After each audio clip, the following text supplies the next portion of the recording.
Hello అండి, hi, welcome back to our channel. ఈరోజు మన వీడియో వచ్చేసి చేపల ఫ్రై. ఎప్పుడు ఒకే రకంగా కాకుండా ఇలా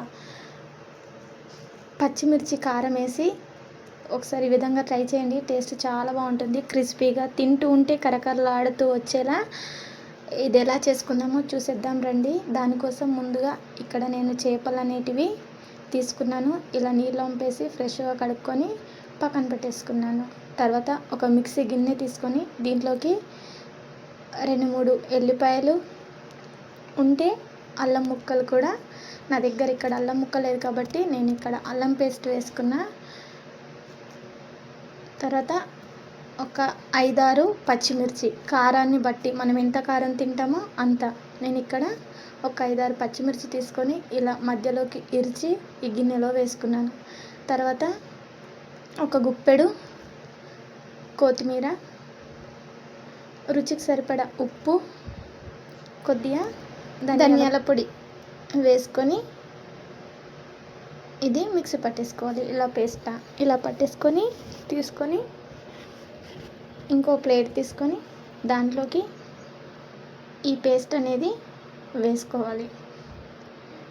ఈ పేస్ట్ దీంట్లోకి తీసుకున్న తర్వాత ఒక నిమ్మ చెక్క తీసుకొని ఈ నిమ్మరసం అనేది దీంట్లోకి ఇలా పిండేసుకోవాలి. ఈ నిమ్మరసం పిండేసుకొని ఇది మొత్తం కలిసేటట్లు ఒకసారి ఈ విధంగా ఇలా కలిపేసుకోవాలి. ఇలా కలిపేసుకొని మనము పక్కన పెట్టేసుకున్న చేపలను తీసుకొని దాంట్లోకి ఈ పేస్ట్ మొత్తం ఇలా వేసేసుకొని ఇది మొత్తం ఈ పేస్ట్ అనేది ఈ ముక్కలకి ఇలా పట్టేటట్లు కలుపుకోవాలి. చాలా సాఫ్ట్గా వస్తాయి, క్రిస్పీగా ఉంటాయి, కరకరలాడుతూ ఉంటాయి. చాలామంది ఇలా మెత్తగా తినడానికి ఇష్టపడరు కదా. ఇలా క్రిస్పీగా టేస్ట్ చేసుకుంటే పిల్లలు, పెద్దవాళ్ళు ఎవరైనా ఇష్టంగా తింటారు. చిన్న రిక్వెస్ట్ అండి, ఛానల్ ఎవరైనా ఫస్ట్ టైం చూస్తే సబ్స్క్రైబ్ చేసుకోండి. వీడియో నచ్చితే లైక్ చేయండి. ఎప్పుడైనా ట్రై చేశారా కామెంట్లో చెప్పండి. తర్వాత ఇలా కారం పట్టించి పక్కన పెట్టేసుకోవాలి.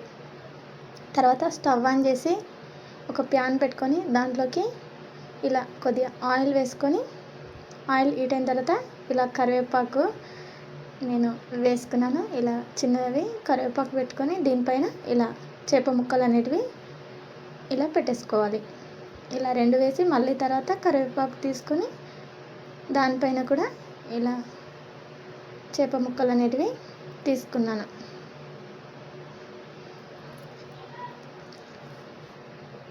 ఇలా వేసి ఒక 20 నుంచి 30 మినిట్స్ మీడియం ఫ్లేమ్లో కుక్ అనివ్వాలి. హై ఫ్లేమ్లో పెట్టద్దు. హై ఫ్లేమ్లో పెడితే పైన ఇలా ఇది ఫ్రై అయినట్లు ఉంటుంది, లోపల అనేది సరిగా ఉడకదు ముక్క, దానివల్లనే మెత్తగా ఉంటుంది. మీడియం ఫ్లేమ్లో పెట్టి వద్దేయాలి ఒక 20 నుంచి 30 మినిట్స్ కంపల్సరీ.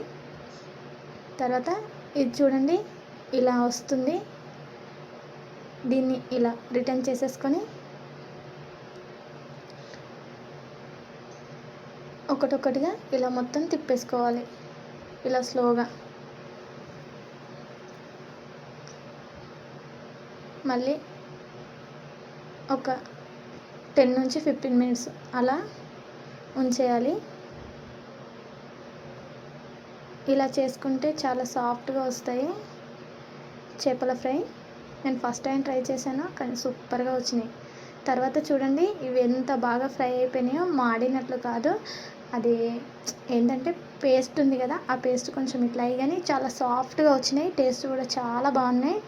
ఇలా చూస్తే మీకు ఇలా అనిపిస్తుంది కానీ ఇలా మొత్తం ఫ్రై అయిన తర్వాత ఇలా ఒకసారి 5 మినిట్స్ ఇలా తిప్పేసుకొని ఆయిల్లో ఉంచి ఒక ప్లేట్లోకి తీసుకొని పక్కన పెట్టేసుకుంటే ఎంతో టేస్టీ అయిన చేపల ఫ్రై రెడీ. మీరు కూడా ట్రై చేయండి, అందరికీ తప్పకుండా నచ్చుతుంది. నాకైతే చాలా బాగా నచ్చింది. ఎలా ఉంటుందో, వేస్ట్ అయిపోతాయేమో అన్న భయంతో స్టార్ట్ చేశాను కానీ ఇవి తిన్నాక చాలా అంటే చాలా నచ్చింది. తప్పకుండా ఎలా ఉన్నాయో కామెంట్లో